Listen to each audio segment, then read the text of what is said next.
People are different, and that's okay. It's also okay to be mediocre. In life, there needs to be a balance of different people. I cannot be mediocre. I cannot think of nothing worse than looking back on my life and thinking of all the opportunities I missed and all the things I said I would do but didn't. A life filled with regret because you are making excuses for yourself just does not make sense to me. It's okay to be mediocre. Just don't project that onto others. And that was written by me, Toya Washington, your host of the Toya Talks podcast, and I actually posted that on Instagram. Hello and welcome. My name, as you have heard already, is Toya Washington. I am the creator and the producer of the Toya Talks podcast and platform. Oh, damn. Listen, I've just finished watching Power. I am a huge fan of Power. Listen, 50 Cent is a genius, and we're going to talk a little bit about 50 Cent a bit later, but he's a complete genius. And I love Powerbook II, which is currently the current series, and obviously the old Powers with Ghost and everything. So I would say that if you're looking for something to watch, I definitely say Power. I definitely say Ready to Love. Oh my God, Ready to Love. They've got a new season in Potomac. Amazing.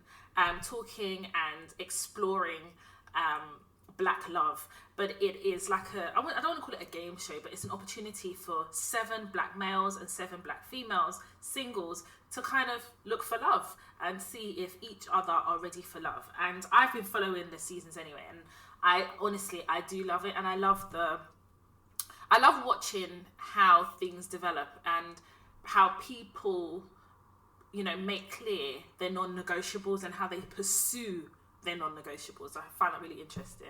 And there's another program on OWN, and I think it's called Agents That List or Agent or something like that. Anyway, I'm going to put it in the show notes, the names of these programs, and it's about, I think there's about 7 or 8 Black female real estate agents in America, and I can't remember what state they're from. In any case, I think it's always amazing watching Black women really not only work hard but pursue and navigate a chosen field and achieve success. I love watching it. And obviously there's a bit of drama and a bit of mess because clearly, obviously, we have to keep watching. So definitely those programs. But yeah, I'm going to put them in the show notes, all the programs that I'm currently watching. And they happen to be very inspirational to me. And I just love seeing Black people on TV. And to see them in some type of a reality show like Agents That List or Selling Tampa, I love watching that because there is something refreshing about seeing ourselves, because it's not something we're always used to seeing, but we have seen, especially over the last, I'd say 7 to 8 years, this resurgence of programs that are centered in the Black community. A lot of them are American. Actually, most of them are American, and that is very telling, but we all know the reasons for that, as opposed to having a lot of these programs centered in the UK. And whilst we have had, I think we had one reality show in the UK, I think it was on Channel 4, I can't remember what it was called, and that was great. It felt like a spin-off for Black History Month, and we need something consistent, and we need to have these type of programs. Sorry, we need to have these type of programs, because I feel like we need to start normalizing seeing ourselves on TV so that it doesn't seem like a cinematic event. And I don't know what needs to happen to make that happen. And it's crazy to me because in America, that is the norm, right? You'll see Black created, Black centered programs. It's not the norm here in the UK. So if you are listening wherever you are in the world, just know that we in the UK, I say we as in I'm not speaking for everybody, I would like to see more of people that look like me on TV, and rather than it be a premiere event, I just want it to be normalized, and I want it to be at a reasonable time and not 12 p.m. or not 11 p.m. Let's put it like in and amongst other shows. How about that? And 1 or 2 Black people in a program and making it like a token is not enough for me. I want to see Black created, Black owned and Black centered programs. That's what I want to see. It's not everyday Hollyoaks. It's not everyday Made in Chelsea. It's not everyday that. Okay? Thank you. Anyway, this episode is a dilemma episode, and I'm very conscious of the fact that, obviously, you guys know, I always say if you've got a work-related dilemma, send it in. And today, I had a conversation with Kay because I was very annoyed. I was very annoyed because I definitely feel like, number one, I think I need to just set the stall before we go into the dilemma episode. Let's set the stall, right? Every single week, I produce a podcast episode and I talk about the world of work as a guide, teach and educate Black women how to navigate the world of work successfully. I've defined what success means to me. I've never shared that definition with you guys just because I just don't feel like I have to justify what success means to me. But I can tell you what it includes. It includes, to an extent, financial freedom and liberation. It also includes investing and having sustainable investments. It also includes ensuring that I'm able to make the life of my children better and easier, and also generational wealth, and also breaking generational curses in order to access that generational wealth. And generational wealth is not just simply monetary. It comes from education as well. It comes from ensuring that I've made the best decisions and able to justify those decisions to my children when I eventually have them, and being able to kind of dismantle some of the ceilings and all that stuff in between is what I define as success to me. What makes me happy is being able to achieve those things. What makes me happy is being able to not only work hard but sacrifice and make strategic sacrifices to yield results and being able to harvest from what I have sown. One thing my dad always said to me growing up is you can never reap where you have not sown. And that to me is so important because it's followed me every stage of my life. I can't expect to receive success, to receive all the things that I told you are ingredients to what I define as success. I can't expect that if I do not sow the seeds. Yeah? And I definitely feel as though part of sowing those seeds has been my own traumatic experiences in the workplace before I got to a point of understanding how I was going to navigate white spaces or non-black spaces in the workplace as a whole. So for me, I feel like my career from the beginning, from the moment I entered the education system, I was making sacrifices and I didn't realize it. Remembering also that I've really been vulnerable with all of you guys. I often felt like I was working with one hand behind my back because I was dyslexic and didn't even know until I was 21. And even when I discovered I was dyslexic through one of my lecturers, the fact of the matter is I still felt invisible because it wasn't clear to me what accesses I could get to support me. So what things that were there to support me. Number two, it wasn't the norm for people to speak about dyslexia or own up to it. And I never saw Black people being dyslexic. It wasn't something I could access in the media. It wasn't something that I could read about. Do you understand? So I felt very much alone. I felt very much like I was always working with one hand behind my back. I had to change my dyslexia into my superpower by mastering and understanding the limitations, the potential limitations and the current limitations that dyslexia posed in my life, in my career, in my personal life, everything. It also affected how I assimilate information, how I process information. It also affects every part of my life. So, taking out a phone contract, I didn't, all those type of things, like dyslexia really infiltrated my whole life. And I definitely saw the effects of it in my career. Being told I'm too slow, feeling like, there's a short window of time to reply to an email, or reading an email and not understanding it the first time, but understanding it when I've read it 10 times. That was how my dyslexia was manifesting. Or when I'm writing an email and nothing about this email makes sense, all the words are jumping. How do I master my dyslexia? And I have a podcast episode about dyslexia and working whilst Black and being dyslexic. I've never hidden the fact that it still plays a role in my life, but I've definitely mastered how I learn.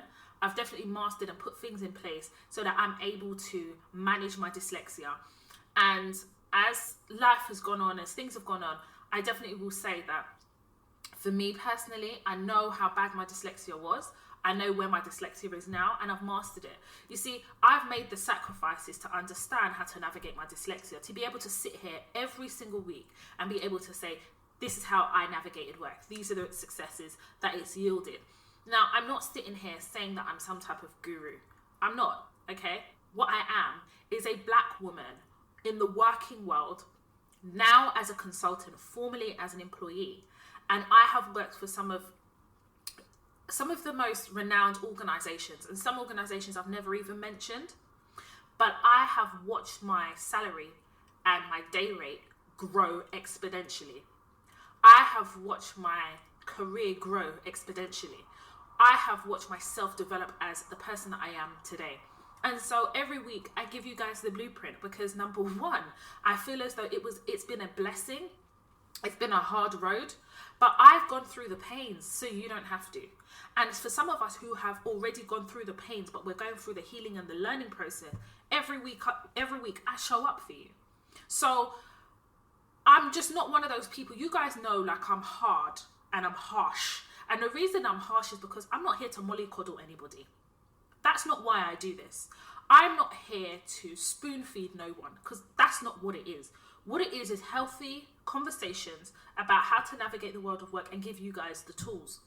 This is the reason why I won't review your CV. I'm not doing that. I will give you a masterclass and teach you the art of understanding your CV. I'm not going to do things for you because I don't believe in learned helplessness. I don't believe in it. But a lot of people have adopted learned helplessness as a mindset. And what happens there is we already know how the world of work and societal constructs are built not for the benefit of black people. But rather than us kind of understand and put ourselves in a position where we know we need to navigate, or at least accept that in order to be successful, which is achievable, we need to make some sacrifices. Instead, people prefer learned helplessness.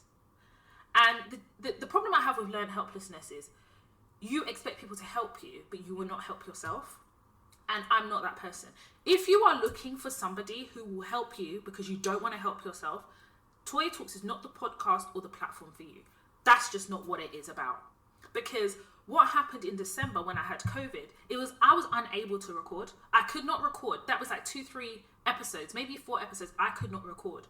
But what gave me peace is that I knew that I had a whole catalogue of podcast episodes and giving you guys an opportunity to re-listen to them. I give you the tools as well. It's not like I just sit here and say, well, this is the problem I had and this is the issue. I actually give you I actually read grievances that I've written. I actually show you how to do things, how to frame things, how to position things. I give you my entire toolbox and then I live in it, because no matter how successful I am, at the end of the day, non-black people do not want to see black women succeed. So I'm still having to navigate and I'm still dealing with situations and dealing with them very well, may I add. And for me to be able to ensure that as black women, I'm feeding into my community, I show up for you guys every week. I show up for you on social media. I show up for you on the website. There's masterclasses. So this learned helplessness has no place around my platform, because I'm saying this because I'm really, really, really tired of receiving emails from people that are not genuine. You can't tell me that you're a fan of the podcast and you love what I do, but when you give me your dilemma or when you send me your email, I can tell off the gate if you listen to my podcast. And I always know. And recently when I got a dilemma from somebody, I was like, do you listen to the podcast? And she never answered the question. When she sent the dilemma, I was reading it. I was like, well, none of it made sense. And then I reread it and I asked her the question again, do you listen to my podcast? And she said, I've listened to a couple of episodes and I've taken notes. You do not listen to my podcast. To listen to my podcast is to invest in the podcast and invest in yourself. I spend a considerable amount of time in the show notes, making it clear what the episode is about. I'm not here to waste anyone's time and I don't want anyone to waste mine. I invest in my community because I genuinely believe that there needs to be more successful black women in the world of work. I invest in my community because I understand how toxic the workplace is. I understand how mentally detrimental the workplace can be. And I understand the fact that non-black people rely on black people not understanding how to navigate and using that as a form of systematic oppression to ensure that we are miserable, that we don't reach success, and to ensure that the ceiling is very, very low. That's why I do this. I do this because I need to see more black women. I need to see more black women in successful positions. I need to see more black women grow. I want to see more black women on 6-7 figures, if not more figures. I want to see black women be able to develop their own businesses and create businesses. I want to see what I see in America. You hear the word Atlanta and you think of the Black Hollywood. When I watch these shows, do you know what it tells me? That the success of black women is tangible. We have successful black women in pockets, but we don't have a large community of black women that are successful. We don't see it. And if it exists, show me. I want to know. I want to know.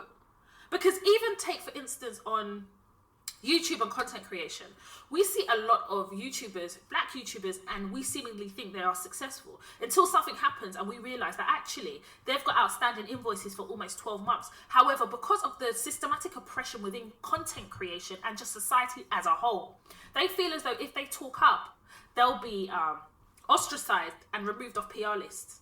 We are not even strong enough as a community to dictate how other companies who rely on black people spending money with them, we are not even in a situation where as a community, we support black creators enough to feel safe enough to call this shit out. As a black community, we spend a heck of a lot of money in the hair and beauty industry, in the fashion industry, in the creative industries, and many, many more industries. Yet, we cannot come together as a community to dictate how people do business with us, how they interact with us. We're not even strong enough as a community to be clear and intentional about how we spend our money. We're not that solid enough. When I watch these black programs, like I mentioned to you before, it's a reminder of what we lack here in the UK, but what is potentially achievable. So when I come on the podcast, I definitely feel as though, listen, no one owes anybody anything. But I definitely feel as though as I'm doing the Lord's work and I'm walking in my purpose and in my destiny, it would be foolish of me to not share the blueprint here. Because I feel as though all the doors and the things that have been open, and I say the doors that have been open, let's be honest, they open because I kicked them down. I kicked them the fuck down.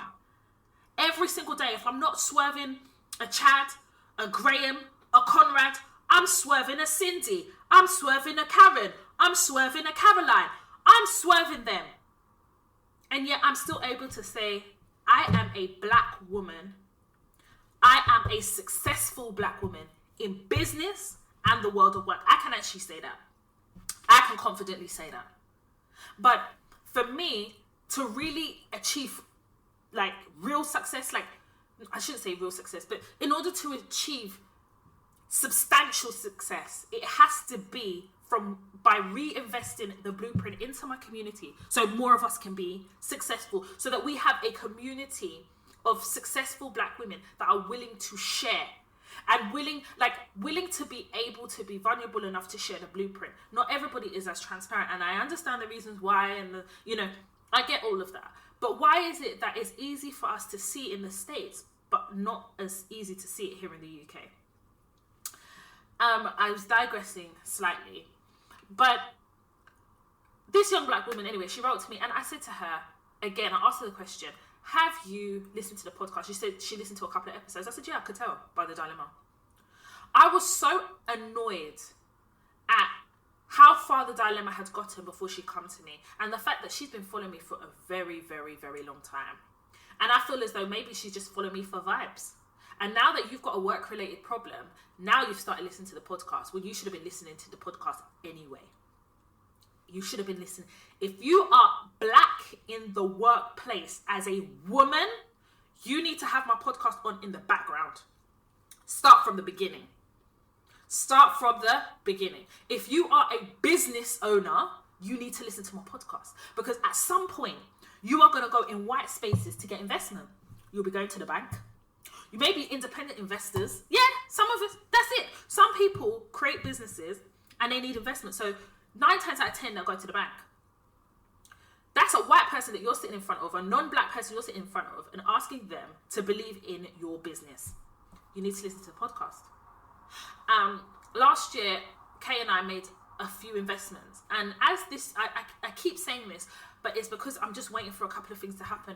And as this year progresses, I'm going to tell you over the next couple of weeks, there's certain things I'm going to reveal on this podcast as how I made the pandemic work for me. And the things that Kay and I did last year. While still recording the podcast, by the way. Recording the podcast, content, running 2 businesses, and everything else that I do. I don't want to be in a situation whereby... I never want to be in a situation where I am mediocre. I'm just not I'm not a mediocre person. You heard it in the opening of this episode. But it's okay for people to be mediocre, but I'm just not that person. And I'm going to come back to that shortly. I cannot do anything where somebody has learned helplessness and is unwilling to help themselves.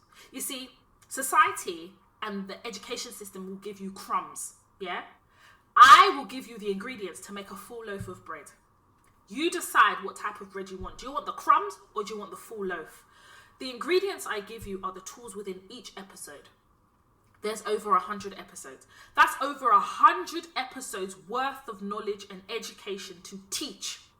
And you can learn at whatever age. I'm still learning. Every time I receive a dilemma, I always say to myself, how can I best help this person? That's how I go in with. I can tell if somebody has just sent their episode and you've never listened to the podcast, and you will not get a response from me. Why? Because you haven't chosen it to invest in yourself, so why should I invest in you? And that is the hard line I am now taking. It's the hard line I'm taking because you see out there in the working world, it's a bloody treacherous jungle. Treacherous. So if you don't have the strength to invest in yourself, how can I be expected? I can't want more for you than you want for yourself. What? I can't. You have to want more for you. Recently, Kay sent me, Kay's always sending me stuff on my phone. And he says, Toya, I've sent you a video because I feel like you're going to learn so much from this video. And it speaks to how you learn and process some information whilst having a learning disability, but it speaks to the strength of that learning disability. And actually, I need you to listen to somebody else who has a learning disability and understand how to structure certain things. And I feel like it would be beneficial to you. And then him and I got into a conversation and I said, Kay, thank you so much. I'm definitely going to listen to it. I've apportioned an hour and I'm just going to listen. I said, but Kay, I've got a couple of dilemmas in the mailbox, and a few of them, yes, you know, I could tell they listen to the podcast and they need some support, and I'm able to give that to them by sharing their dilemma on the podcast and advising them on the podcast. But there's just one email that I got, and it made me so annoyed and so disappointed. He said, Toya, you've got to look at it like this. There are some people that don't necessarily understand the seriousness of working whilst being a black woman, and it's only when they're in the situation they realise it. And that may be true. But you know why I can't fully accept that? And I'll tell you guys why. I didn't grow up in the age of social media, you know. I barely grew up with a phone. Like, when I started the working world, I don't even know if I had a mobile. I can't remember. But I sure as hell know I didn't have social media. So what happened is, we all became quite isolated. You know, I often thought that a lot of the things and the macro aggressions, the passive aggressive and the discrimination was all in my head. I felt very alone as a black woman in the workplace. I felt very isolated. And the thing is, social media gives you access to information and to people. I didn't have that. If I could go to the 18-year-old me and take her and bring her to 2021, 2022, and take her actually to the start of this podcast, which was 2019, I'm telling you, I would be in a very different place to where I am now. And that very different place is, I think that I would have been a multi-millionaire by now. I think that I would have had several businesses. And I think that in my working life, I would have been very, very successful very, very quickly. But I didn't have that. So what happened was I learned through the pain and the trauma. And if I'm being completely honest, I'm still working through that trauma now, every single day, because like I said to you, we got work through trauma in the next job. Let's be honest. Where else are you going to work through it? Where else are you going to be challenged the most? It's in the job, isn't it? Where are you going to be gaslighted the most? I've never been more gaslighted anywhere else than the workplace. Nowhere else other than the workplace. Where white men think it's okay to scream and shout at me and basically tell me I am stupid. Where white men can throw pieces of paper at me and tell me I'm fucking stupid. Where white men and white women can weaponize their emotion, entitlement and privilege and basically demonize me and tell me I ain't worth shit and I ain't gonna be shit. It is only a white person or a non-black person that can ever feel the confidence to call up a workplace that has given me a job and I'm leaving your workplace, but they've offered me a job, and call them up and say, don't hire her.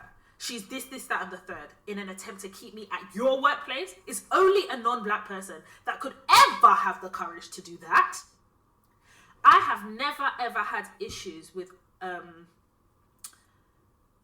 in my opinion, I've never had issues that I feel as though weren't motivated by the fact that I'm a black woman in the workplace. It's always motivated by that. It is always motivated by that.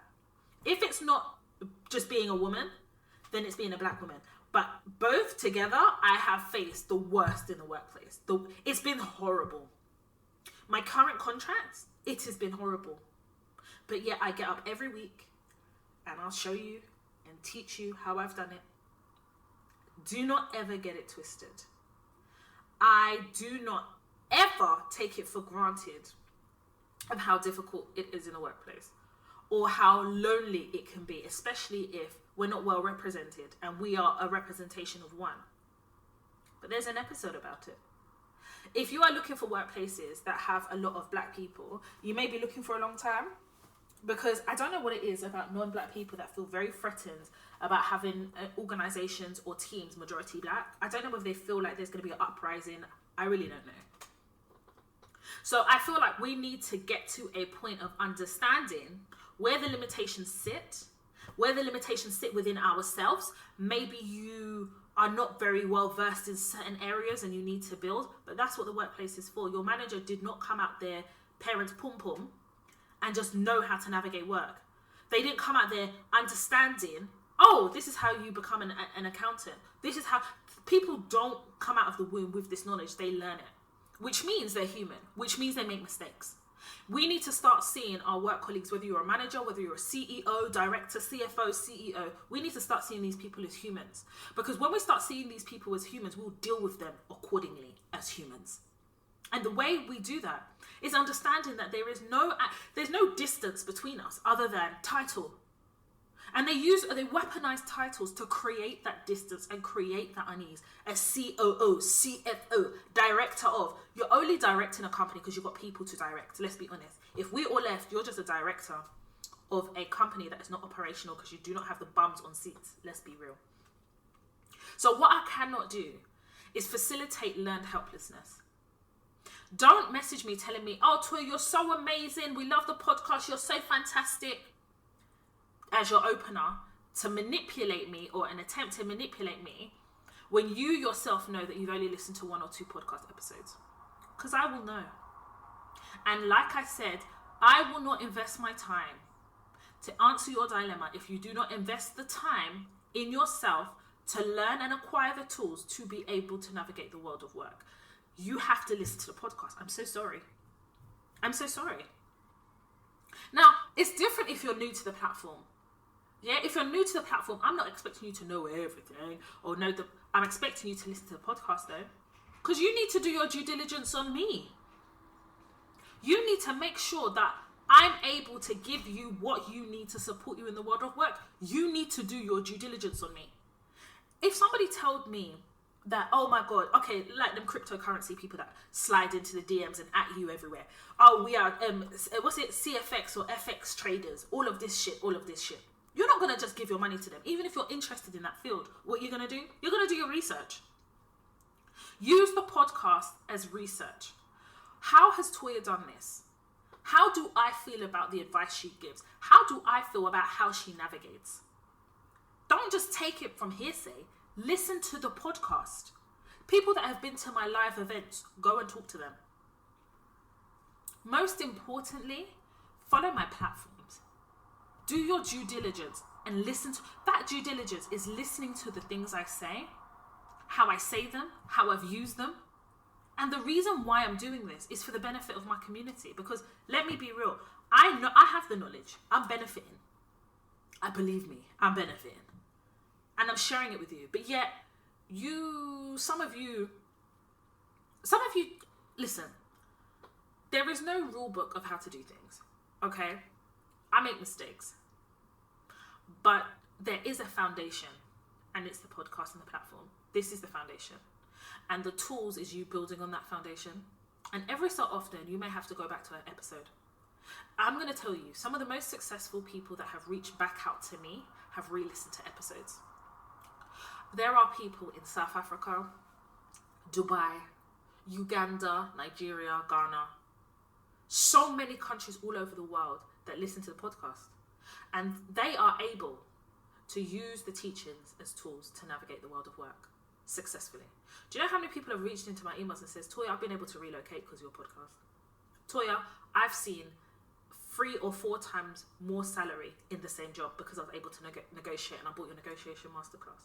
Or how many people have emailed me and said, Toya, I've been unemployed for X amount of time, downloaded the CV masterclass, started getting interviews. I've bought the negotiation masterclass. I negotiated this and this into my employment contract. Toya, this is my job. I've been promoted within a month. I've been promoted within 6 months. I've been promoted within a year. I don't have 2 heads. If I give you the tools, if something was to happen to me, like COVID, hit by a bus or whatever, those tools live on. They continue to be relevant. While there is white constructs that are dedicated to preventing the success of black women, all the tools that I provide will still be relevant. What we are not going to do here is make excuses. I'm not going to accept excuses. I'm not doing it. I'm not going to accept, my manager is this and she hasn't been educated here. And that's not your business. Whether she's educated or not educated, she's still your manager. So if you get a kick out of discrediting her to me to make yourself feel better, okay, we all know that your manager is a pile of shit. So what are you going to do to navigate so that you become better than her? How are you going to make yourself indispensable to her? How are you going to continue to add value to yourself? I've told you guys, I never saw success in one job. Do you know when I saw success? When I knew when to leave. When I knew when to leave. And I've never hidden that. For me personally, being a consultant was the best thing I ever did. It was the best thing. Financially, from a growth perspective, and from a mental health perspective, it's the best thing. But it still hasn't been without its hurdles and its challenges. But I knew when to leave workplaces. You're not going to catch me staying in one workplace for 10 years. You must have lost your damn mind. As a black woman, me, hell to the no. Not going to happen. And I think that we need to reformulate how we see success. Like when I ask people, what do you define as success? They'll say, being rich. That's not really success if you can't maintain those riches.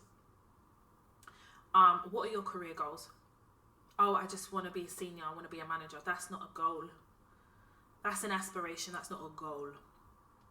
Where do you see yourself in 10 years' time? What are you trying to achieve for your career? Have you noticed that in the episodes, I never tell you guys how to be a commercial contract consultant? Have you noticed that? Do you know why? I'd rather teach you how to be anything you want to be. And then you can focus on where you apply those tools and that knowledge. You see, people say the word empower. I hate that word because it makes it seem like you never had the power and then someone gave it to you. No. All I am doing is awakening the power that sits in you. It already resides in you. I'm just shaking it a little bit, reminding you a little bit that it's there. That's what I do. I'm showing you, I'm giving you the tools, then how you wish to apply it is a matter for you. I can't sit there and spoon feed you. I'm not doing it. And I'm not going to be an enabler. I'm not going to enable learned helplessness. It's not going to happen. It's not. Because we are not helpless.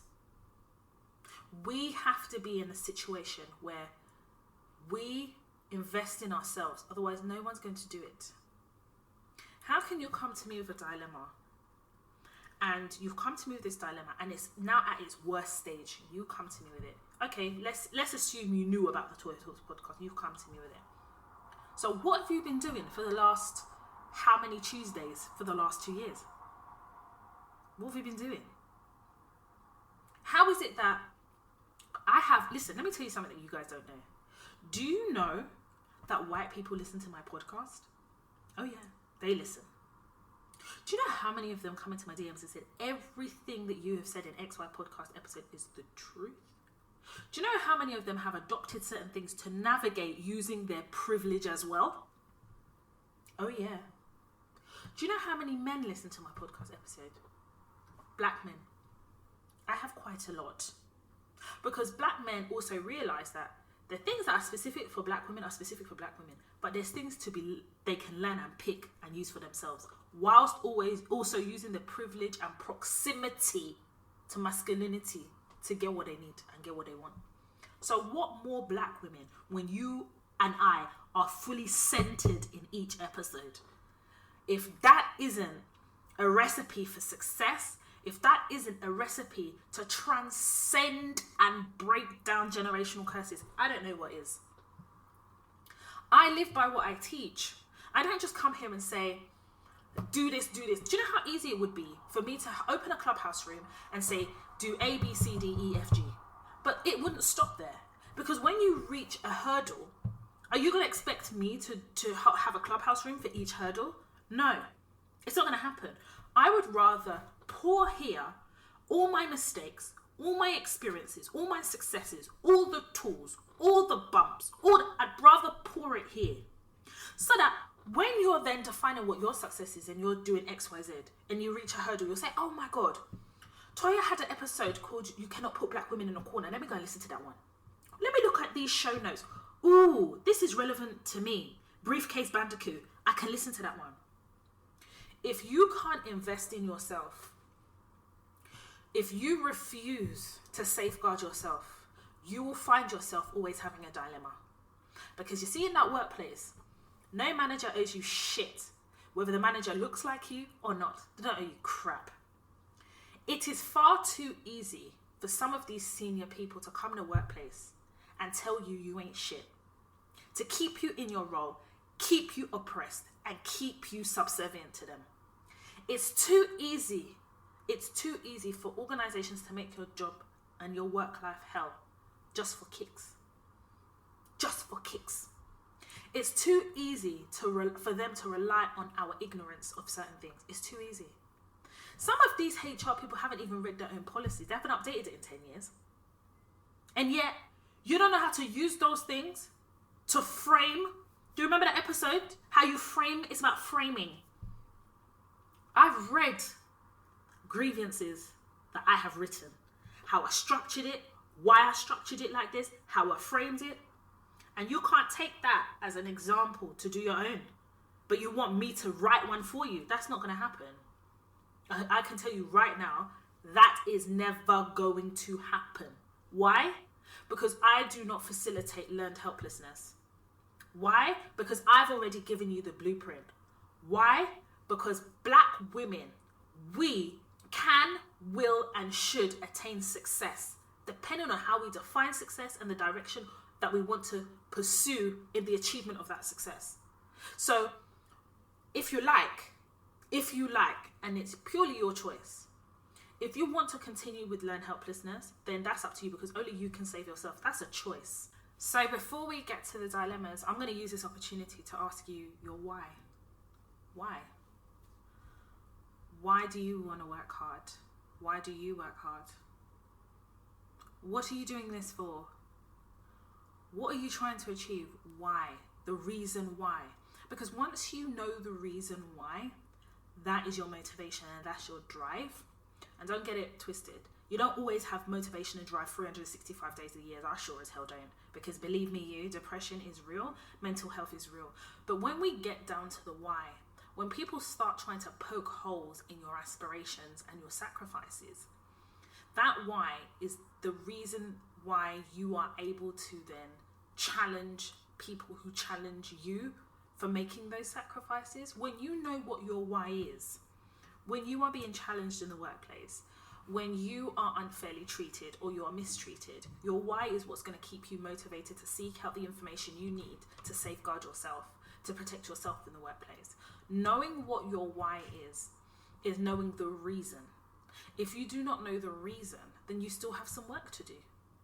And I know that there are some people who don't know the reason because they're still trying to ascertain and understand their purpose, and that is fine. But can you see the power of knowing your why and your reason? Because there are going to be people around you who are not necessarily cheerleaders of your success, and they're not cheerleaders of your aspirations. And your why is the reason why you're able to then do it anyway. Do it anyway. But you have to make a choice. And the choice is, do I choose to do away with learned helplessness, center myself, and be forthright about what it is I'm trying to achieve, irrespective of what it is? Or am I going to make excuses for myself and rather than focus on myself, question other people to make myself feel better? You need to choose the type of person that you want to be in these rooms.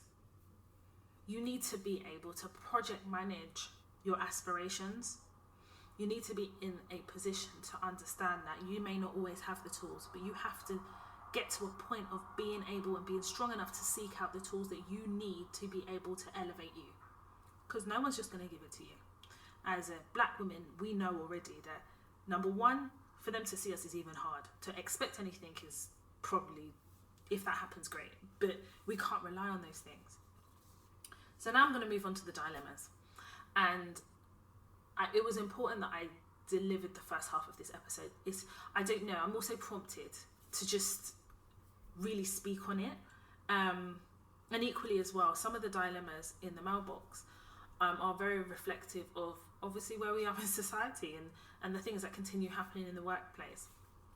I have told you there is a Twitter space called Black in the Workspace, and that's on every Tuesday at 8 p.m.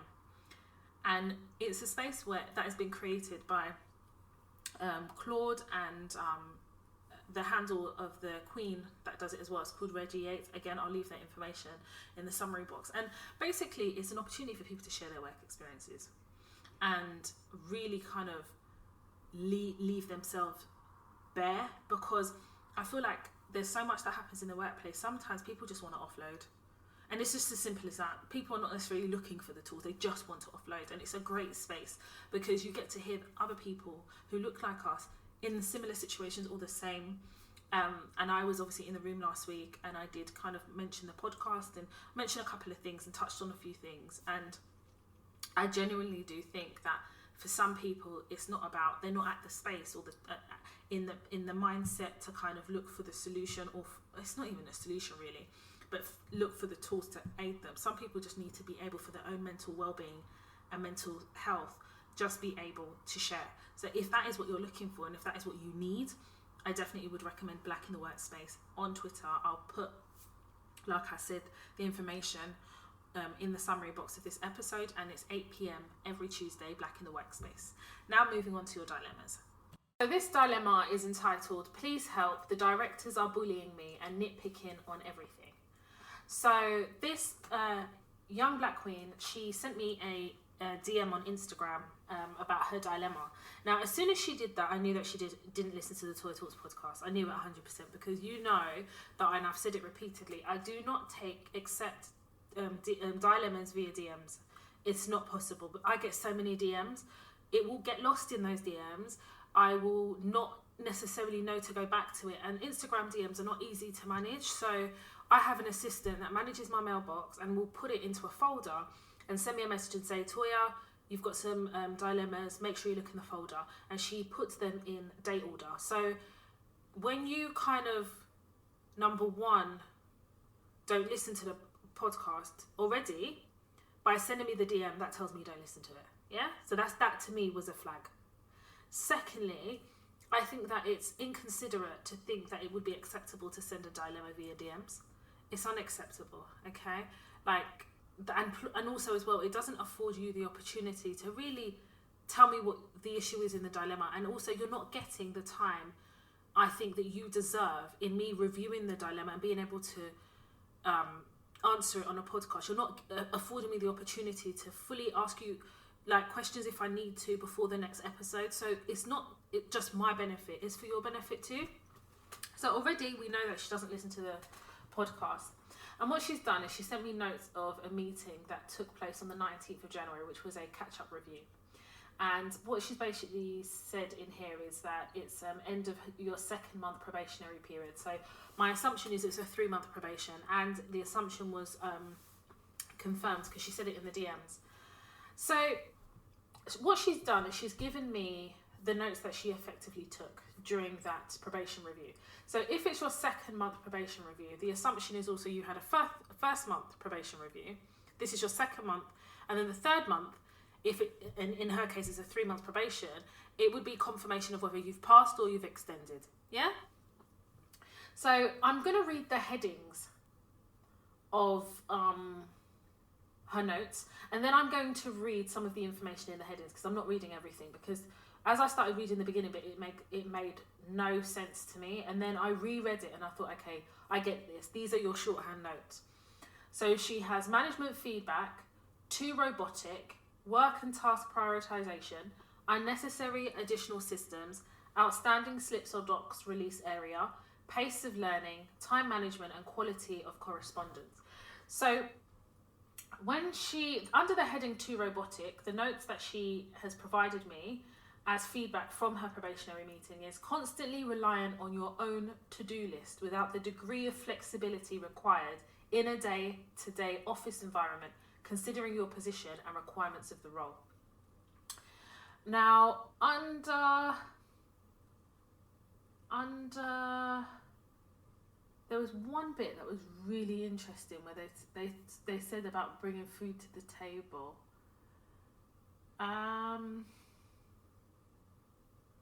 So under work and task prioritization, the note she put is, by adhering to your own predetermined priorities means you are less flexible and able to react to unforeseen matters, which ultimately will have their own importance and need to be incorporated into workflow. And then the summary of all these headings and the conclusion that her manager had from the 2nd probation meeting is, it's disappointing that greater progress has not been made by you at this stage. Being a senior role that you have been appointed to, management should not have to micromanage the matters set out above. Reducing idle chatter, keeping less food items at your workstation, and restricting conversations with Andrew, because I'm not going to say the name, to work tasks are very minor achievements. We hope that much better progress is made by the next probationary period review in 1 month, date to be confirmed. So I responded to her. So I'm going to read my response, and then I'm going to summarize my view of her dilemma on this episode. And I've told her this episode is going to come out, so I hope that she's listening. Good morning. I'm going to write her name. I have read through what I assume are your notes from a recent performance review. I will address probations in tomorrow's podcast episode. I have done so before, but for the purpose of addressing your dilemma, I will do so again. Based on what I read and based on the assumption that you have not managed your own probation and implemented checkpoints to avoid situations like this, my only advice would be to safeguard yourself by looking for a new role.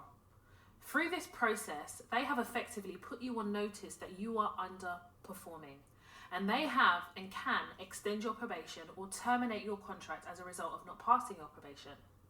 Is this salvageable?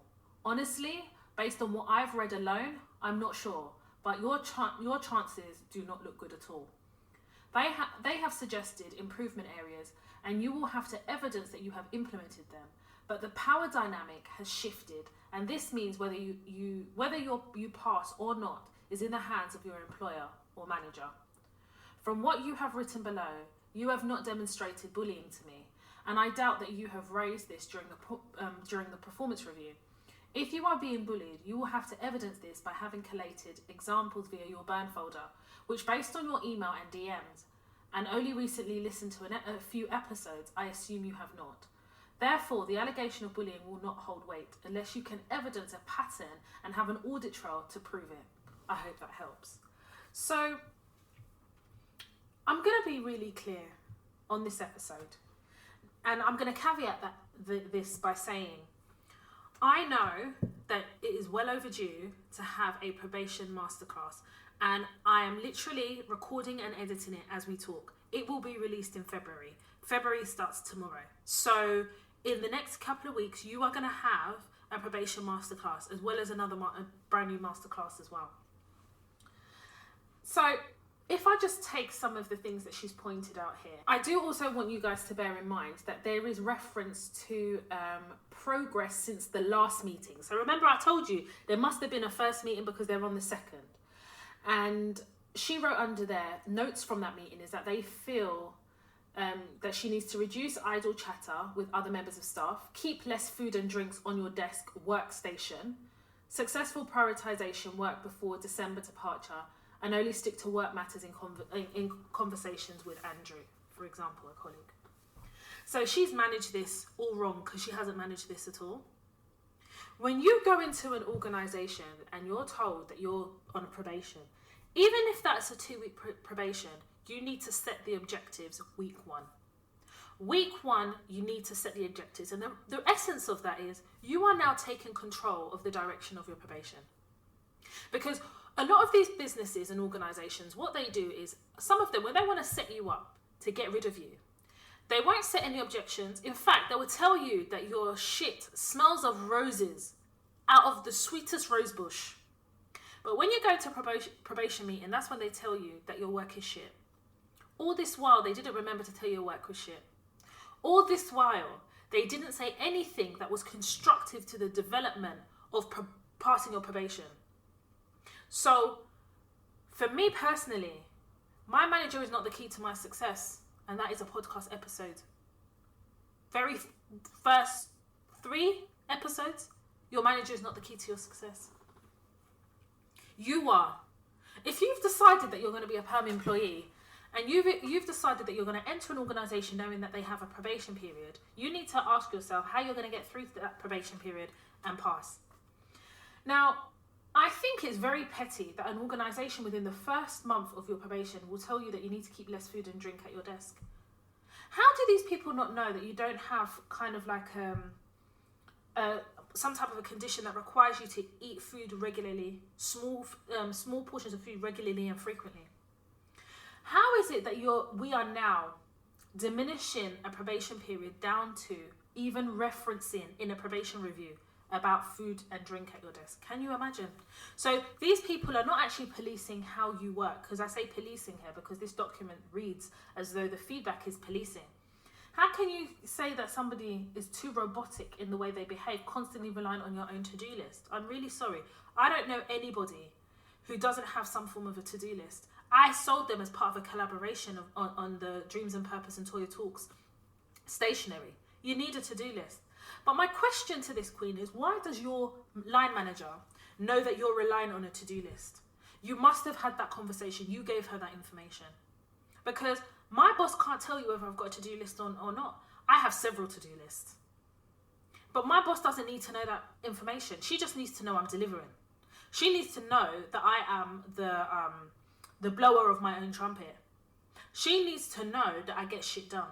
So when I'm seeing things like too much reliance on task lists, I'm sorry, I'm dyslexic. I have a learning difficulty. So it's in my interest to keep a task list. My memory is very bad and I have a highly pressurized, fast-paced job.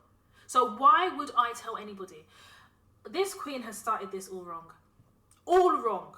And what upsets me is kind of what I said before at the start of this episode.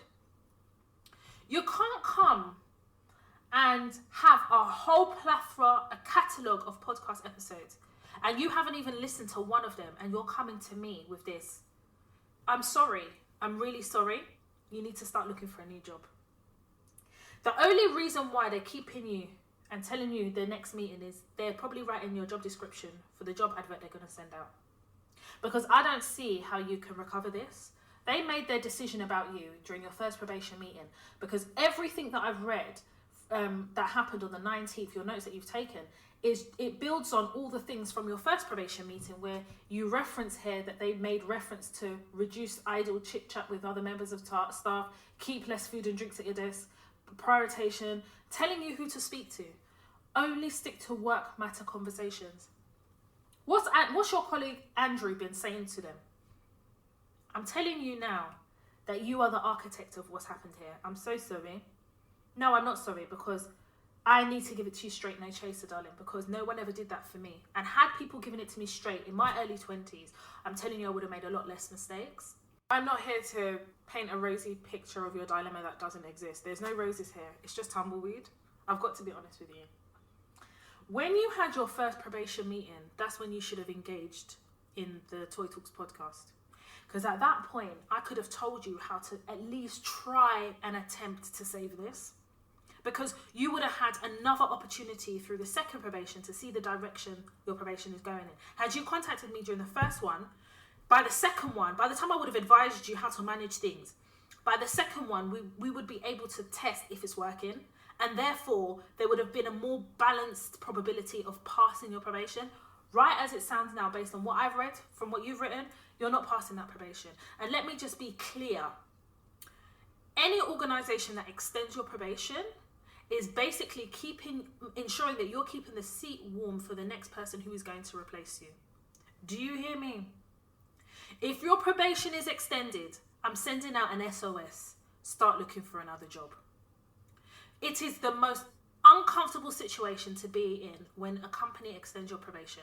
They are firming up your job description. They're using you as a seat filler, honey. You are a seat filler. And you are the person that's keeping that seat warm for the person that replaces you. And they may even be cheeky enough to ask you for a handover. How about that? You may not be in this position, my dear, because you've got another month left on your probation. But let me tell you, it's looking techie. Yeah, as my PA would say, it's looking techie. Go and start looking for another job, because I do believe, and I recall in my DMs, you said that you don't have any desire to look for another job. I don't think your desires are being considered here, darling. You did not manage this well at all. In fact, I'll go as far as say that you didn't manage it at all. And the thing is, you've been following my platform for a long time, but you haven't engaged in the podcast. Why is it that some of us wait until we're in the shit to start listening to something? All you have to do is hit play. That's all you have to do. And you didn't do it. And now you've left it late, and you're listening to podcast episodes, but you'll learn it for next time, but you're listening to podcast episodes to help you in your current dilemma, and none of them can help you because it's too far gone. So when you entitle this, please help, the directors are bullying me and nitpicking on everything. First of all, I see no evidence of bullying. And that's not to say they're not. You've not provided me with any. You've not given me examples of the contents of your burn folder. You don't have a burn folder. You don't have an audit trail. You haven't put it in writing to them that you're feeling bullied. You haven't given me examples of bullying. You've not given me anything. What you have provided me is nitpicking, 110%. But you gave them the audacious audacity to nitpick. You did it. During your first probation, when they spoke about food and drink at your workstation, sis, it was long. It was long, darling. Because even before you got to your first probation meeting, you would have known that this was coming. I guarantee you knew it was coming. If you had managed your probation period, i.e. within your first week, sit down with your manager and said that these are some suggested objectives based on the first week, so you don't think they're as informed as they should be. Can you please add some objectives? Then finish off that meeting, go to your desk and send a summary of your meeting, and touch point of when you're now going to confirm your objectives within your first month. Get it signed off in the second week, and then have regular checkpoints bi-weekly to check the progress of your objectives. And that checkpoint doesn't have to be face-to-face. It could be remote. It could be via email. But what you are doing then is holding them equally responsible for passing your probation.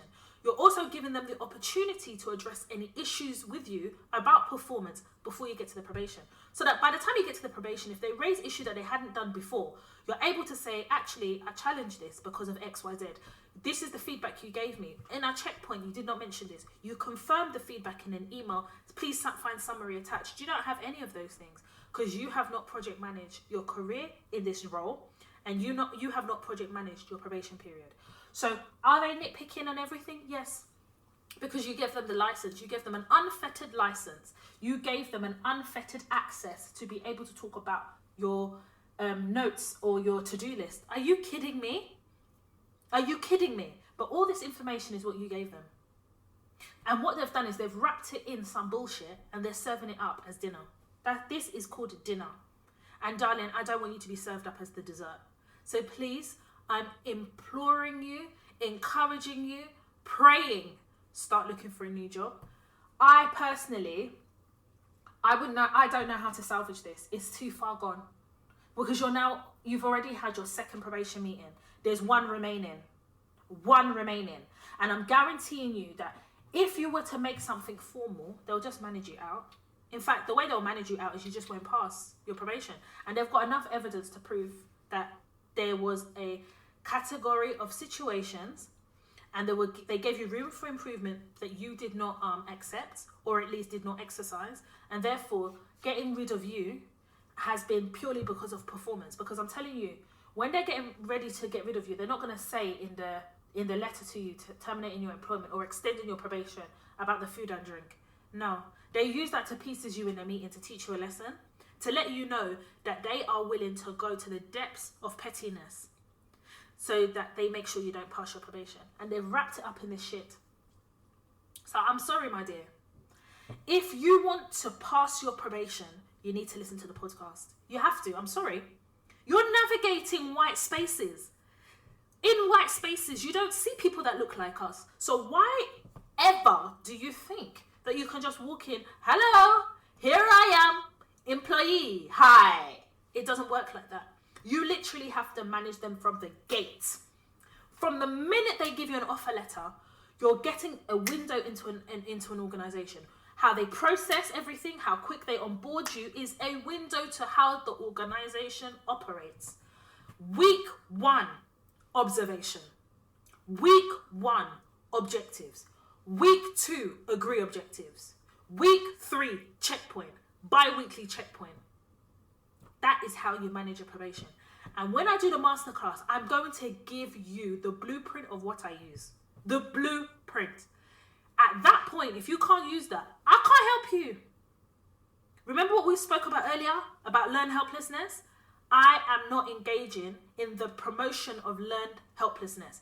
I am engaging in the business of success, in the business of project managing your career, and I am engaged in the business of learning the blueprint and making sure that you take on all the knowledge from my mistakes so you don't have to make my mistakes to get to success. Because I'm telling you, those mistakes cost me a couple of years because I still had to heal from the trauma of those mistakes before I was able to rise again.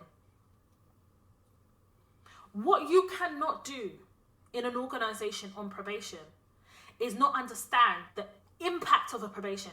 A probation period is the most sensitive part of an employment because you ain't really got that many rights.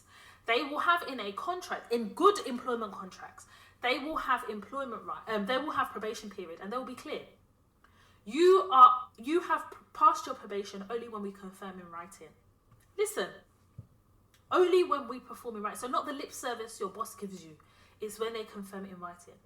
And at that point, they may even tell you what the probation process is like. Some organizations won't. I'm yet to see the process written down somewhere. Then they will say to you, once you've passed your probation, you'll get a confirmation letter. And it's almost like what they're trying to say is then you become a real perm employee. So that means that you're actually a fake one at probation. Let me tell you what probation is. Probation period is an opportunity for you to date your job. Let's take it back to a bare bones. A lot of you, because me, I'm married now, a lot of you are dating. A lot of you are dating. And what happens when you date? For me personally, my advice, you date several people at the same time. Personally, for me, I would say non-sexual dating. You need to have a clear mind. It's exactly the same with jobs. When you are on probation, you are dating this job. You are dating this job. So what happens when you date this job is you put your best foot forward, you do your due diligence, you learn the characters, you learn the people, you implement the things I've said about probation and what you do in your first and second week. But you know what I also do when I was in probation? I will still be having calls with recruiters and I'm still applying for jobs, darling, because I'm not sure how this date is going to work out. And if it doesn't work out, I need a contingency plan. That is how I dealt with probations. And I'm telling you now, the only time my probation was extended was when I didn't have a clue about how to navigate in white spaces. As soon as I realised how to navigate in white spaces, I never once again had an extended probation. In fact, when it's getting techie, I will even plot my exit. When I hand in my notice, they're shocked. They are shocked to the core, even though they've been setting me up. Even though they haven't supported me in passing my probation, they'll be shocked. Do you know why they'll be shocked? Because they're hoping that you're putting all your eggs in their dirty, dusty basket. And therefore, they want you to feel as though they control the existence of that basket. No, my career is my career. So if I take charge of my career and I'm the architect and the project manager of my career, why would I leave a probation period to you in your hands and allow myself to be vulnerable? We ain't doing that. During a probation period, I am dating my job. I am dating. And listen, at the end of the probation period, you want to be in a long-term relationship, I still reserve the right to say no. I still reserve the right to say no. Do you know how many probation periods in the past that I've passed and I've said no? Because I had another job lined up. And that other job has a 6 months probation period where the one that I've just passed has 3 months, but I'd rather date that one. Do you know why? Because when I did my due diligence the first 3 months, I didn't like what I was seeing. I was dating this job, it was very unattractive. The manager wasn't coming to my bi-weekly meetings to see if I could pass my probation. That tells me that this employee is not going to be invested in me if, number one, I want to climb the career ladder. This employee is therefore telling me that there's a ceiling. I can't work with that. I cannot work with that. I have passed probation before where they didn't confirm in writing. And for me, the grass was greener other places. If you can't even show me your commitment to this long-term relationship you're offering me, you think I'm going to remind you to put it in writing. I'm not doing that, especially when I'm looking at others. When I went to hand in my notice, they told me, oh, but since you've passed your probation, your notice period is 3 months. I said, really? When did we confirm we was in a long-term relationship? When did we confirm the probation has been passed? And they'll say, by conduct. I said, it's not by conduct because in your employment contract, you explicitly said that a probation period will be deemed as passed once human resources has confirmed in writing. You have stipulated the process. You've gone against that process. You've omitted to confirm it. That's not my problem. And that's on period. Can you understand the methodology in terms of probation period? So this queen that has now emailed me, having had her second probationary meeting, there's one remaining. Can you now understand why I said that her email to me is unsalvageable? We cannot salvage it. Because the balance of probability is tipped towards the organization, her organization, and her manager. They've got too much power. And where they have too much power, the power dynamic has shifted. And where that has happened, this queen has no leverage. Zero. None. Nada. Zilch. No. Nil point. None. And I don't hedge my bets where I see no leverage. I'm sorry, I don't. Because what I don't want to do is give her false hope by saying, oh, you can... The best she can do is evidence. Remember what I said in the email. The best thing she could do is evidence that she has been able to turn certain things around and demonstrate how she, for example, isn't too robotic. You know, that's the only way. But I feel like they've made up their mind. They're going to extend your probation. If they offer you a full contract, I'll be surprised. I'll be really surprised, and I'm happy and open to learn. But I don't see it here, because I don't understand. You can't tell me all these things and then I expect I'm going to pass unless I do a complete U-turn and morph into someone different. I don't see how it's going to happen. And effectively, in order to pass your probation, you are going to have to change all these things that they've asked to their satisfaction. But if you're telling me they're nitpicking on everything, I don't know what will satisfy them. And I'm sorry if this isn't what you necessarily want to hear. I'm sorry that it is not the solution that maybe you're looking for. But for me personally, I feel like what will build you and what will enable you to learn from this mistake is to start again. So you've got two options. You can either continue at this job and, of course, evidence every little thing they've told you that you need to improve. You have the evidence that you've done it to their satisfaction. So you're again at their mercy. And number two, I would say from today's date, start looking for a new job and start interviewing. When someone asks you why you're looking to leave, you just say that, unfortunately, the opportunities that were sold to you at interview in terms of progression and things like that has ground to a halt because the company are not in a position to honour certain promises that they made to you at interview. Full stop. That's it. Because that removes more questions and you don't have to now get into, I didn't pass my probation.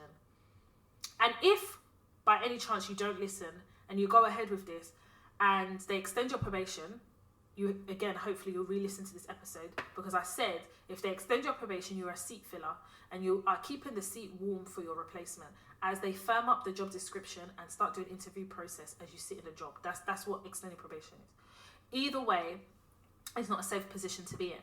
But I am going to say that unfortunately you are responsible for allowing it to progress all the way to a second meeting, knowing the outcome of the first meeting where they said to you that you need to reduce idle chit-chat with other members of staff, keep less food and drink at your workstation, successfully prioritise work before a certain date, and only stick to work conversations with a particular employee. I'm sorry, they even named the employee. It is nitpicking, but unfortunately they are able to nitpick because there's something to be picked. So, I don't know. I hope that helps. I pray it helps. But all the L's we take, the L is called learning lessons. And you take them, you become better, you learn and you grow. And if anything that they're saying within this feedback is true, you need to improve and you need to progress. Because I will tell you this now. I used to be a chatterbox. they used to split me up from the people I get on with because I was a chatterbox. And that's how they looked at it. And whilst I was being a chatterbox, the work was getting done, but according to them, it wasn't being done by the best of my ability, which means that even if I did everything correctly, they're just not happy for me to have any chat.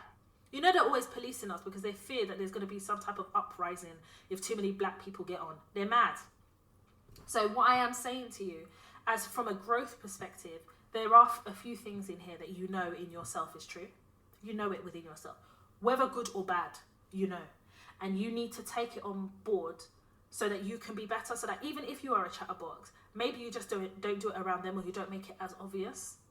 What I get from this is, you know, you have good relationship with your employee, with your colleagues, but the management, I don't see it like that. They see it as, because you're senior, you should be stoic. And whilst for some people that works, it clearly doesn't work for you. But the reality is this. Sometimes when you go through a probation period and you haven't managed it correctly, it can affect your self-esteem. It can knock you for 6. So you have to also work through that as you decide what your next steps are going to be. Now remember, I just give you my view. You don't have to accept it. You can go ahead and make your own decision. But I'm just letting you know that I've been in this working world since I was 16 years old. In my 20s, I made a lot of mistakes. From the mid-20s to where I am now, in my 30s, I see work completely different. I'm successful. I'm all these things, but it's because I made mistakes so that you don't have to, and I'm teaching you the blueprint here. And remember, success is defined by what you define it as.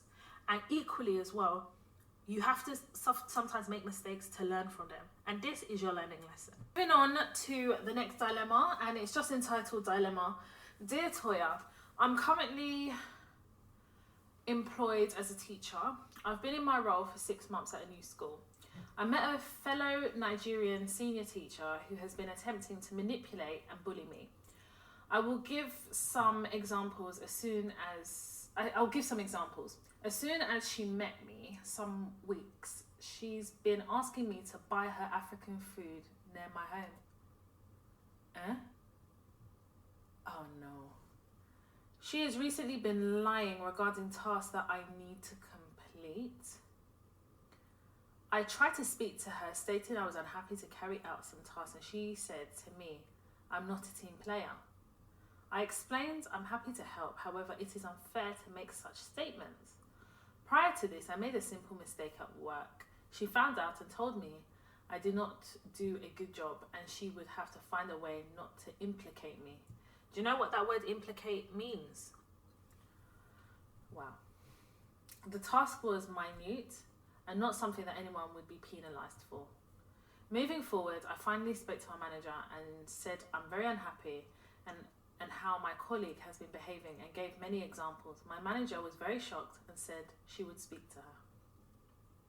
Once my manager spoke to the senior teacher, this woman completely blanked me, which is fine, as I want to remain professional. What do you mean remain? You haven't been though. She was constantly calling and bombarding me. When we have to work together, she's extremely hostile. I've been told by my manager this is something she does. I'd like some advice on how to navigate in the workplace with senior teacher. Do I report her to the manager for creating hostile working environment when we have to work together, or do I continue with my burn folder? Can I ask you a question? Do you listen to my podcast? Because I tell you how to use your burn folder. You need to go and I know the particular episode was regarding Dominic Cummings and how he used his burn folder, because sometimes when we need to know how to navigate white spaces, what do? We observe white people navigate in the spaces and the construct that has been created for their success. The one person that uses their burn folder very, very, very well is Dominic Cummings. When you say you're going to continue to add to your burn folder, at what point are you then going to actually use the contents of it, is my question. You don't just create a burner folder so you can put documents in it and stare at it every now and then. You create it because you know there's going to come a time when you're going to be faced with a decision. And that decision will be to use that burn folder because you've done your due diligence and realised that somebody is moving audaciously mad. That's why. So let's start from the beginning. And we are going to start with where you went wrong. You see, you said you want to remain professional, and that is the key word in this dilemma, professional. What does professional actually mean? I'll tell you what it means to me. Professional means to me not blurring the lines between my personal life and my work life. That's what professional means to me. Anyone in my workplace will tell you when you meet me, the first description of me will be that I'm too quiet. And then the word hostile may be used because I don't tear my singlet and my trousers and show them my nyash on my chest. And then they'll say, Toya just gets on with it. Can you see the journey of how they decide that I'm just not interested in their bullshit? I will tell you one thing I am never, and that is hostile. And the people that would describe me as that are white people who are unnerved by the fact that I am not feeding in and helping them realise their racially motivated stereotypes.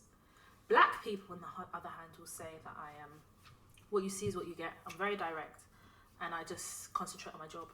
And I know this because they have said it to other people and it has got to my ears. I like that. Where you went wrong, my dear, because before we get into anything, we have to identify where we go wrong because we make mistakes. Your first mistake was when she was telling you to go and get her African food near your home. So my question will be, how does she know that there's an African shop near your home that makes food that is so sweet that you must go there and collect it for her?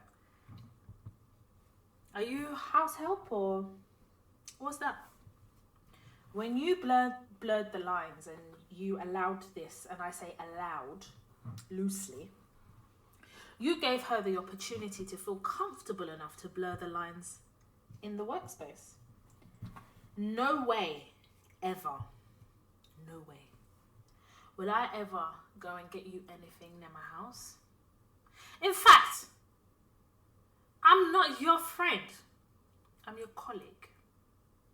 So when you allowed her to blur the lines, what you unwittingly did is you gave her a license.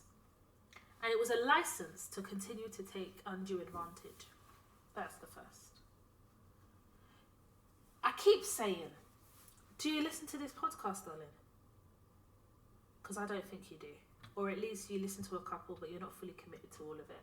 And now you're in a situation, you're probably now trying to quickly catch up on the podcast and then frustrated because you're having to go to work and work with this menacing woman, with a manager that seems to also be enabling her behaviour by acknowledging that her behaviour is disgusting but not doing anything about it. So, whether you have to work with her or not, at the point in which you're writing this, you are so frustrated, you don't know what to do. So I think we're past the point of pleasantries and niceties of, oh, you work with her so you don't want to create a difficult environment. I ask you again, do you listen to my podcast? Because if you listen to my podcast, you will know very well all these chit chats are bullshit. They're bullshit. Bullshit. Because all these chit chats are open to interpretation.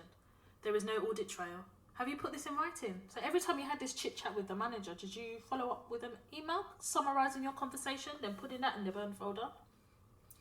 Well, what you have said is that you do have a burn folder. So I wonder the contents. Oops, sorry about that. So I wonder the contents of your burn folder.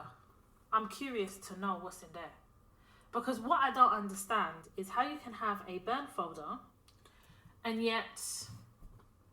How you can have a burn folder and yet not necessarily put the audit trail within the burn folder. I'm not understanding. Like, you're doing things backwards. So what's in it? I don't understand. If I were you, I will raise formal complaint of concern. Did you hear me? Formal complaint of concern. It's a hybrid of a grievance. Hybrid of a grievance. English, we're Englishing today. We're gonna English it. Yeah. In that formal complaint of concern, you will put it as the heading. Now, if you listen to the Toya Talks podcast, there's an episode called Framing is Not Just for Pictures and Workplace Shakedown, You Are Your Own Advocate. And there's another episode called Closet Racist. And the reason why I want you to listen to Closet Racist is because there's a grievance complaint that I put together. That one was the juiciest grievance complaint of my entire career. It was too juicy. It was very... Even when sometimes I go back and read it because I'm like, wow, a whole dyslexic babe wrote that in the middle of the night. The headings in that grievance are some of the headings you can use in this complaint of concern. But it gives you the structure that you should be using and the language you should be using when I can't speak, communicating concern. Do you understand? The only difference is that this one doesn't have, well, I say it has nothing to do with race, but we're going to get there. There is an episode that I have and I talk about allies and not just, not all skin folk are kinfolk. You need to go and listen to that episode as well. And if you're not sure which one, look at the show notes. I don't want to talk about the fact that this is a black woman, because we already know that not all skin folk are kinfolk. We don't need to overflog that. We understand. This is about respect, man. This is about respect in the workplace. Not only does she have no respect for you, but your manager doesn't respect you either because he knows that she's a problem. But until his head is pushed in it with your complaint of concern, he's not going to do anything. In that complaint of concern, you need to, in the last paragraph, be clear about what you are seeking, what remedy you're seeking. And the remedy you are seeking is a full acknowledgement of her wrongdoing, her wrong behaviour, and how your manager seeks to address it. And then you want a checkpoint at each period of how he's addressing it. And that if it continues, you're going to escalate your complaint of concern to a full grievance complaint. And you will reserve the right to use the complaint of concern as additional evidence in your grievance complaint. That's what you're going to do. you're going to have to be on crud, babes. And this one is even a mini crud. You're on a mini crud. I think give him a taste of what could await him or her. Because you see your colleague, she's out of control. She's out of control. She creates a hostile, extremely hostile environment because she knows she can. She knows she can get away with it and nobody's ever taken her on. And you've got to take her on in such a way that if she is hostile towards you, now she's going to continue and she may go up a notch. But all that's going to do is strengthen your case. This is a battle of the wills. Did you hear me? The battle of the wills. You have to be as wise as a serpent and as cunning as a snake. That's what my father used to say. As wise as a serpent and as cunning as a snake. Because one thing I am going to say to you is this woman that acts menacing and mad like this is going to make a grave mistake. She is going to make a mistake because she clearly has no self-control. Do you know what it takes to create an extremely hostile work environment? This woman will do it. And she is going to see your complaint of concern as an attack on her. And she is going to act in emotion and boom, you got her.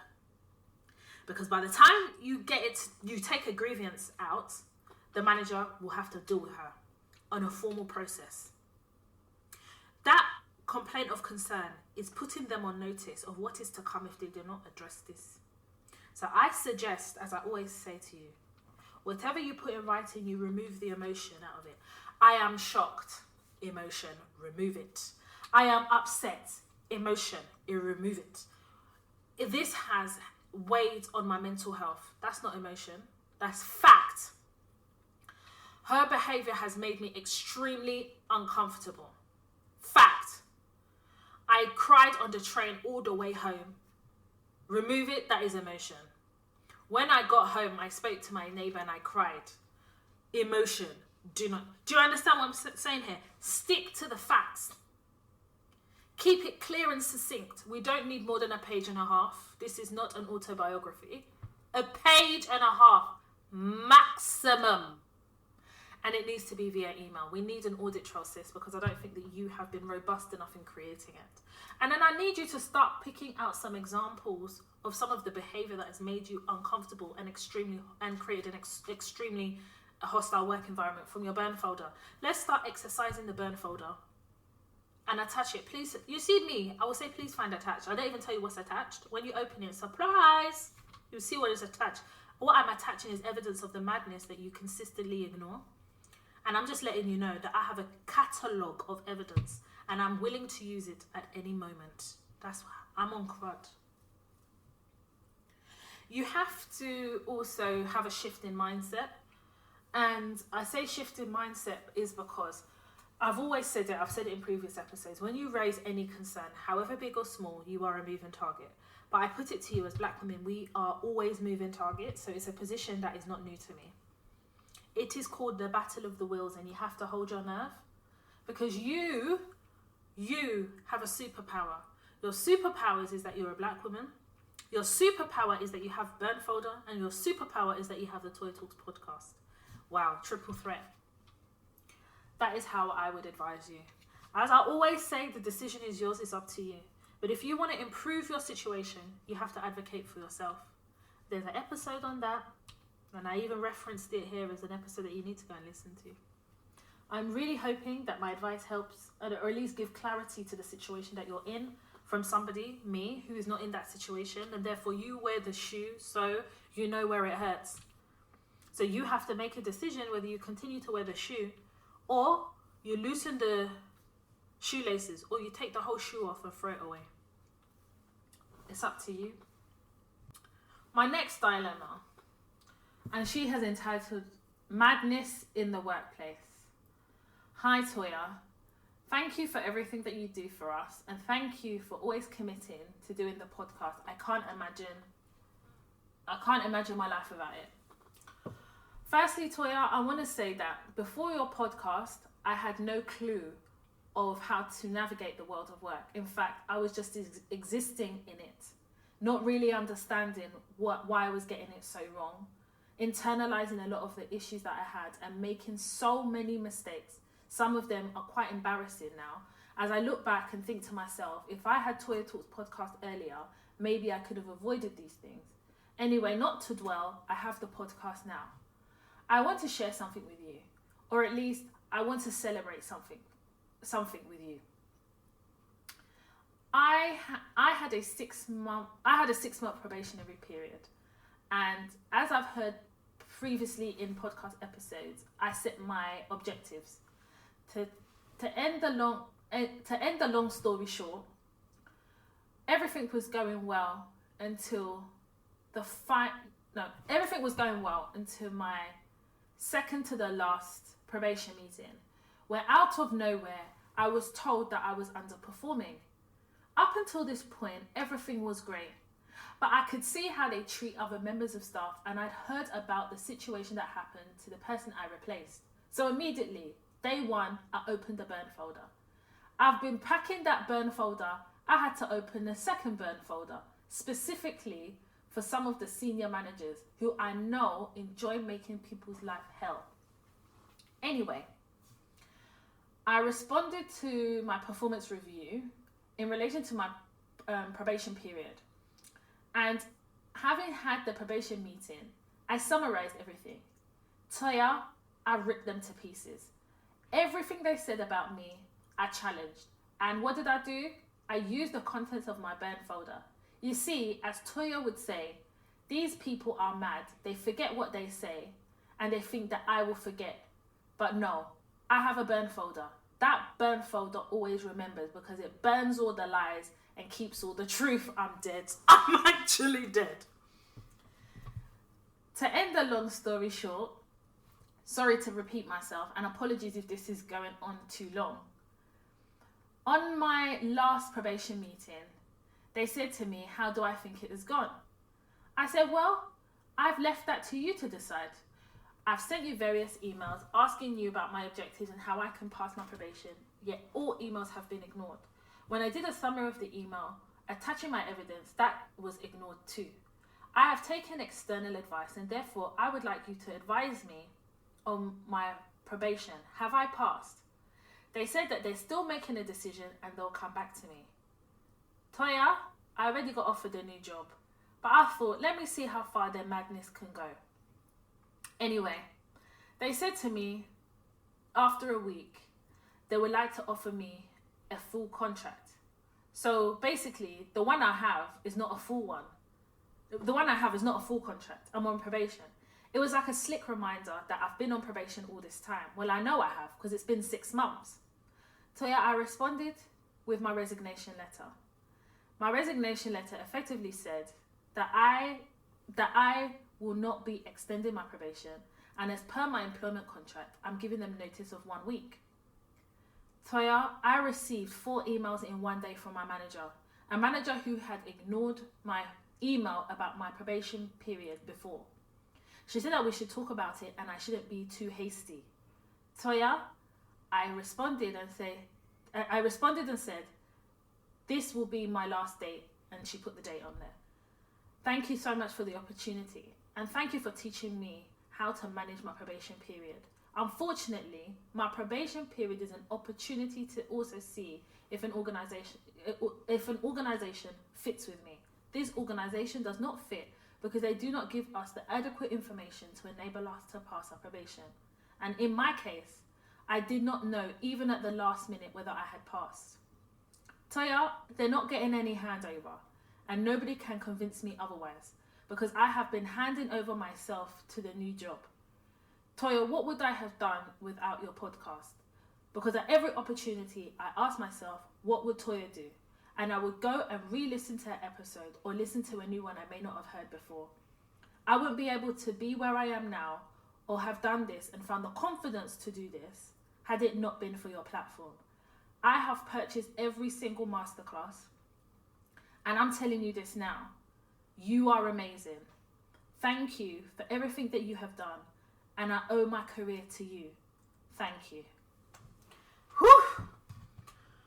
Whew. Winner, winner, winner, winner. We black women are winners. Winner, winner, winner, winner. We black women are what? Winners. That's how you do that shit. That's how you do it, honey. I'm telling you right now, everything you need is in the podcast episodes and continues to be every week. So you have to make a choice. Are you going to show up for yourself? I cannot facilitate learned helplessness. This queen said, let me use what Toya has produced. That means that you've listened to every single podcast. You must have. You must have. You know what I love? I love the fact that this queen knew that these people were mad. They're mad. You're waiting to the second to the last probation meeting to come and say what? And this queen, that means this queen must have already been having interviews. She must have been having interviews. She says she's not given handover because she's already started to hand over herself to the new job. If that isn't a boss babe, I don't know what is. That, my dear, is how you manage your probation. She was dating the job. Imagine being on probation for 6 months and being told you haven't passed. I'm telling you right now, had she not got a new job, they would have extended her probation, yeah? So that means 6 months plus maybe 3 months, 6, 7, 8, 9. 9 months probation. Is she CFO or COO? What's all of this? 9 months probation. There better be a joining bonus at the end of it because that's mad. Especially when they themselves have not managed the probation to a point to allow her to pass. But equally as well, she is the architect and project manager of her career. So it's for her to manage, and she has been managing it. But I put it to you, and I put it to you seriously, that this is how they manage people out, because usually during your probation period, I've said it before in the initial, the first dilemma, the notice period is smaller. And they think it's so they can get rid of you. It's also so that you can get rid of them. When you use it against them, they start stuttering like they have milk teeth. Stuttering, stutter. Hey, everyday stutter. That's a queen. My dear, congratulations on your new job. Flex. I say to Kay all the time, when we are flexing, we keep our shoulders straight and our neck high, so that our crown will be twinkling and jingling in the sun. So when we are proceeding to walk in our purpose and towards our destiny, people will see that our shoulders are high and the crown is higher. Do you understand? My father says, shine your eyes, open it up and shine it. This is how you navigate white spaces. This is how you navigate a probation period. This is how you do it. What a boss babe. What a boss babe. What? I'm so proud of gang. That's how you do it. And I can see this probation period is causing a lot of wala. Don't worry. When that masterclass comes out, you will know. They will know what has hit them. February, we are really making moves. So I have 2 more dilemmas, and I'm gonna read them out next week. I will email both of these queens personally and just say to them, I will respond next week. So hopefully that should be fine. Unless one of them is an emergency, then obviously I will respond via email and come back on the podcast and talk about it. There is another dilemma as well, but this queen is in the middle of doing a grievance process. I'm helping her with it. My spirit and my energy told me that I had to. There was something about her initial DM, and then I said to her, nope, email. There was something about the email that touched my soul. It touched my soul. And the grievance is actually quite sad because it's, again, another demonstration of how they use probation, but more so how they use performance reviews as a punitive measure rather than gather together saints. When you do things punitively, it will always go wrong. You can't use a performance review as a punitive measure, especially when the person has been doing well. You've been sending them emails telling them that, in fact, they are just the savior of the company, and then afterwards you use a performance review to try and pieces them. This queen is not having it. This queen is not having it. And she got advice from a lawyer, and she told me what the advice was, and I said, I'm sorry, I don't agree. I don't. And I told her the reasons why. I said, listen, I'm not going to lie to you. I'm not a lawyer. I'm a non-practicing one. I'm part qualified, but I'm definitely not a practicing lawyer. But I've been through the process. I went to law school.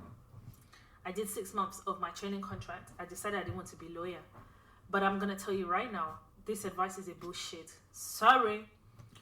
And I just said to her, listen, at the end of the day, you wear the shoe, you know where it hurts, you make a decision. All I can do is give you my advice. What you decide to do with it is up to you. But let me be clear to you. You shouldn't just accept a situation because an organization is telling you you have to accept it. It doesn't work like that.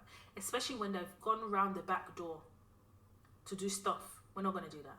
So when we have an outcome to this Queen's Grievance, which I think is very pertinent to an episode that is loading, I'm going to read it to you. Some of you, your mouth is going to be dropping on the floor. Drop on the floor. Anyway, talking about drop on the floor. And we're not talking about Boris Johnson and his lightsaber dance partner. Sajid Javid confirms U-turn on NHS COVID vaccine mandate because controversial policy is no longer appropriate. Or no longer proportionate, sorry. So if you guys remember, there was this whole thing, no jab, no job policy for NHS and carers to be mandated that in order for them to keep their job, they have to be vaccinated. Now, we all know there's a shortage within the NHS, so that one wasn't going to fly. We also remember the doctor that was, basically, when Sajid Javid went to hospital, he asked the nurses what their view was on the mandated vaccinations, and the only person that spoke up was a doctor, I think it was an anaesthetist. Anyway, he said he doesn't believe in it, he gave his reasons, I've spoken about it before. And I think that started a domino effect of loud voices. And they realised, the government, that if they sack everybody or people walk out because of no vaccine, they're going to have to go back into a lockdown because there'll be nobody to be able to help people in hospital, or carers will not be available. And they can't run the risk of that. And actually, there's probably enough numbers of people saying within the NHS that they're not going to get it. And the government can't afford to take that risk because all they care about is the economy. So if it threatens their economy, no. But I think that this should be a good example of what happens when people come together and stand united on a common view. The NHS staff, a lot of them have refused to have this vaccine. And a lot of them have been a bit more outspoken since that doctor was.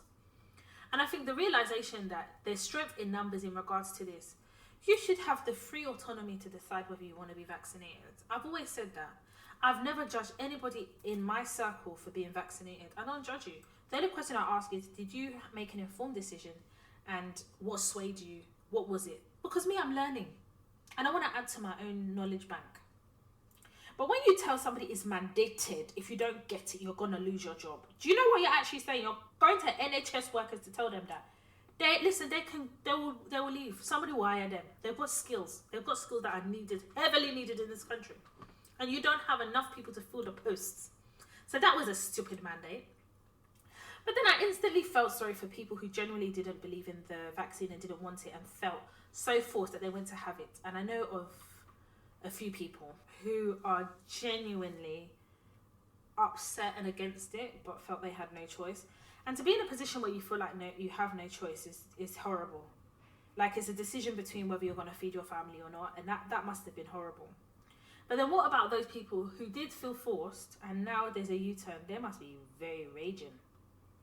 But I think that this is, number one, confirmation that these people in the government are wild.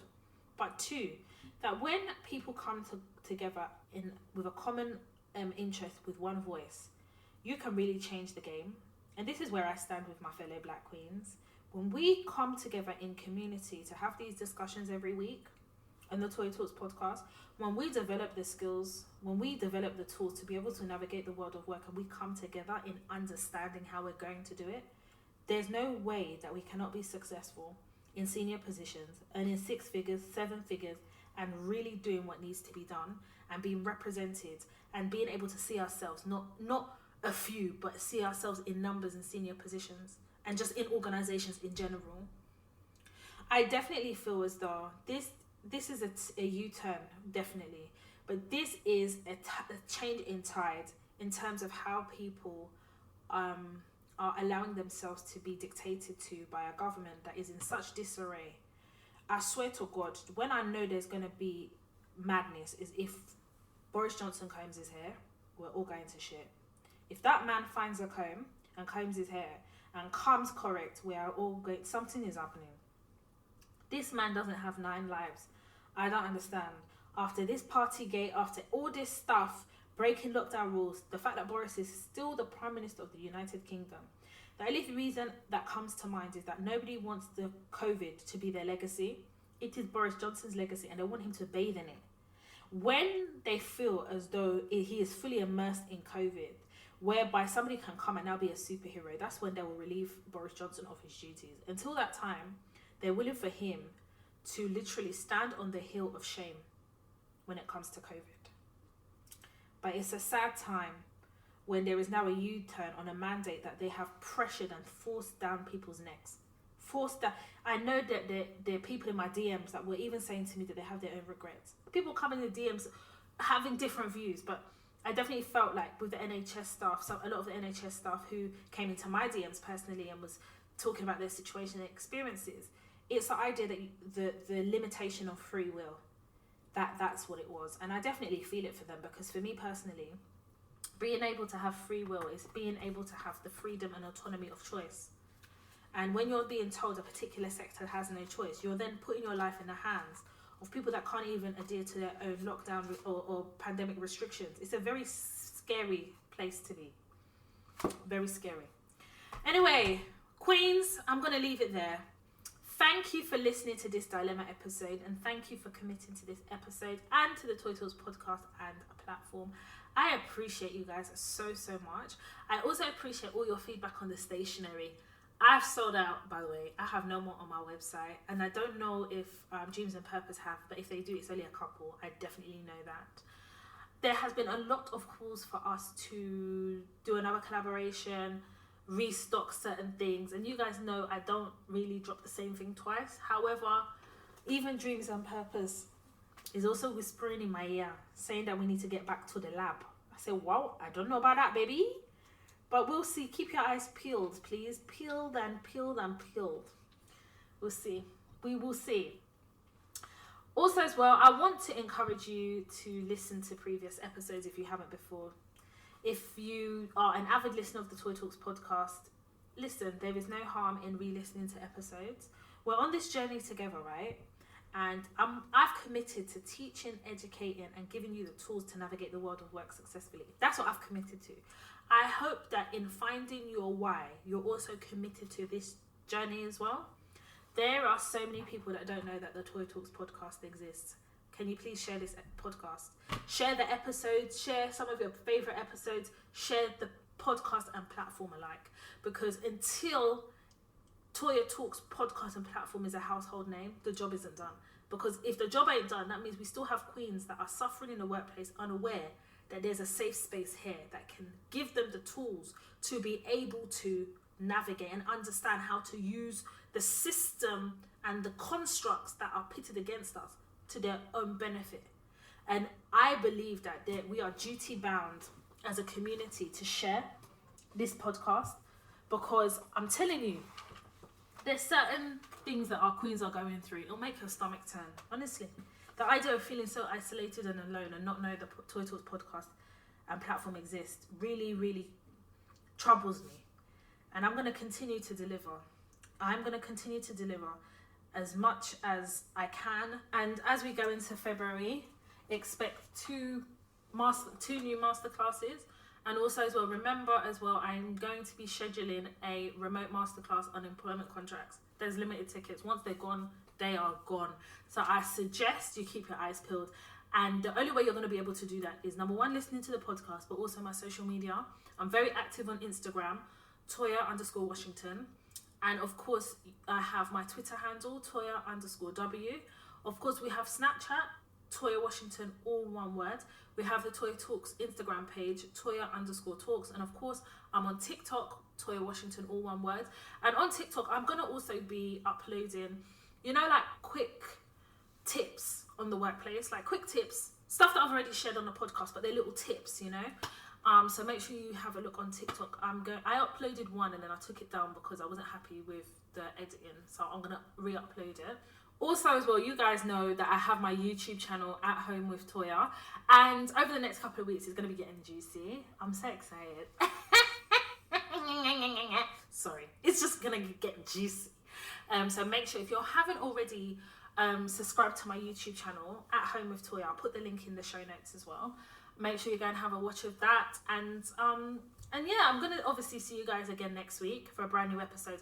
And I think next week I want to talk about my decision to get married.